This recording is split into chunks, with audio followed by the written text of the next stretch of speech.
Tingginya dorongan dari pemerintah agar masyarakat mulai beralih ke kendaraan listrik tentunya bukanlah hal yang tak beralasan.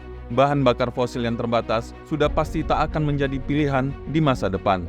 Namun, akankah tingginya keinginan pemerintah untuk menggalakkan penggunaan kendaraan listrik dapat memberikan kelonggaran aturan bagi para penggunanya?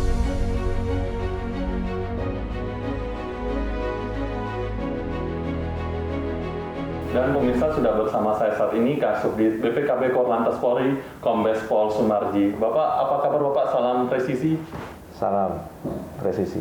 Bapak bisa dijelaskan terlebih dahulu nih Pak, bagaimana Bapak melihat animo masyarakat dalam penggunaan kendaraan listrik saat ini? Iya. Jadi penggunaan kendaraan bermotor, baik itu roda 4 maupun roda 2, saat sekarang ini boleh dikatakan pertumbuhannya cukup signifikan. Kenapa saya bilang cukup signifikan, cukup baik di kalangan masyarakat? Saya ambil contoh pertumbuhan kendaraan sampai dengan 2024 di bulan September ini sudah mencapai 200.731. Artinya kalau dibandingkan dengan tahun 2023 dan saat sekarang ini 2024, itu pertumbuhannya boleh dikatakan ada kenaikan all ya. Roda 2, roda 4 kurang lebih itu ada 15-16%. Artinya pertumbuhannya itu cukup baik dan cukup menarik sekali untuk kita cermati perkembangannya. Sehingga berkaitan dengan pendaftaran kendaraan yang menggunakan basis baterai ini cukup diminati oleh masyarakat. Lantas Bapak, sudah semakin banyaknya kendaraan listrik di jalanan, ada nggak sih Pak regulasi yang untuk mengatur kendaraan listrik ini? Karena ini kan sebuah kehadiran teknologi baru nih di jalanan, khususnya di kota-kota besar. Ya, jadi kaitannya dengan penggunaan atau regulasi yang ada. Pertama, regulasi soal pendaftaran kendaraan mobil maupun motor listrik sebenarnya sama, tidak ada bedanya dengan kendaraan fosil ya. Betul-betul sama, mulai dari persyaratan yang dipersyaratkan di situ, badan hukum itu bagaimana, perorangan itu bagaimana, semuanya tidak ada mengalami perubahan sama sekali, sama persis dengan fosil.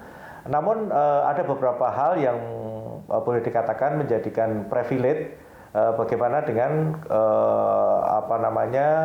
memberlakukan kendaraan listrik ini. Contoh misalkan ada regulasi yang mengatur tentang pengurangan daripada pajak kendaraan listrik itu ada.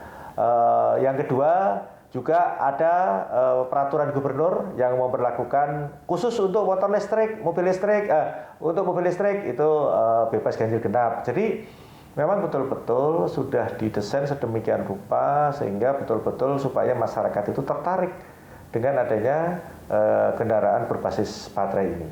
Lantas Bapak, pendekatan ke masyarakat nih, kan masyarakat melihatnya, oh ada perlakuan nggak sih Pak, khusus nggak sih untuk mereka yang menggunakan kendaraan listrik, atau emang semua perlakuan perundang-undangan itu memperlakukan pengguna jalan atau pengguna kendaraan itu secara adil Pak, baik kendaraan listrik maupun non-listrik? Ya, jadi begini, saya perlu tegaskan bahwa kalau berkaitan dengan soal penggunaan kendaraan di jalan raya, semuanya berlaku adil. Ya, semuanya berlaku adil. Contoh misalkan, ada pengendara kendaraan melanggar rambu-rambu, ya ditilang dong, secara otomatis. Baik itu listrik maupun fosil, semuanya sama. Bagaimana kalau misalkan masyarakat menggunakan motor listrik nggak menggunakan helm, ya otomatis ditilang dong. Bagaimana dengan misalkan pengemudi tidak mempunyai SIM atau tidak membawa STNK, ya ditilang dong. Pemberlakuan etle sama, tidak ada yang mengistimewakan kalau seseorang dalam mengendarikan kendaraan itu melanggar peraturan lalu lintas. Semuanya berlaku sama, tidak ada perbedaan.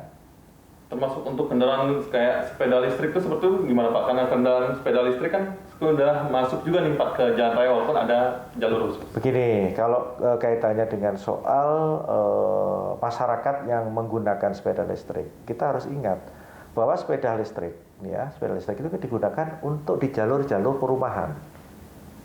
Yang banyak kan seperti itu. Kenapa? Karena sepeda listrik itu sampai dengan saat ini belum ada yang bisa didaftarkan karena tidak bisa menerbitkan faktur, belum bisa menerbitkan uji tipe, belum bisa mengeluarkan SUT, SRUT, sehingga dengan tidak adanya persyaratan yang bisa dilengkapi itu secara otomatis tidak bisa didaftarkan. Jadi bisa dipastikan hampir tidak ada privilege sama sekali ya Pak ya, baik itu pada pengguna kendaraan listrik maupun penggunaan kendaraan fosil. Jadi undang-undang yang berlaku tetap sama, aturan main di jalan raya juga tetap sama. Apa nih Pak saran Bapak kepada mereka pengguna kendaraan listrik agar bisa berkendara lebih baik untuk mematuhi aturan lalu lintas?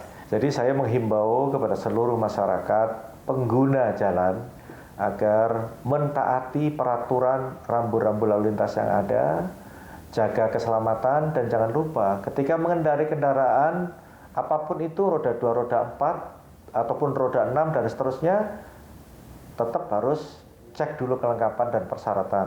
Bawa SIM, jangan lupa STNK juga harus ada, sehingga dengan masyarakat mentaati ketentuan peraturan rambu-rambu lalu lintas yang ada, segala ketentuan hukum yang ada berkaitan dengan soal tertib berlalu lintas, itu dijalankan dengan baik, maka keselamatan itu akan terjaga dan masyarakat tidak akan mengalami kecelakaan yang akan merugikan diri masyarakat dan orang lain. Bapak Kombes Pol Sumardi, terima kasih banyak Bapak atas semua jawabannya. Salam presisi Bapak. Terima kasih, sama-sama. Salam presisi.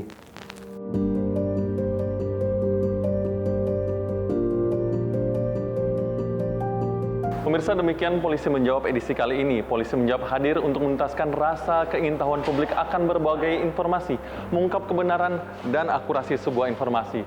Saya Faris Hasni pamit undur diri. Mari pemirsa kita bersama taati aturan dalam berlalu lintas dan salam presisi.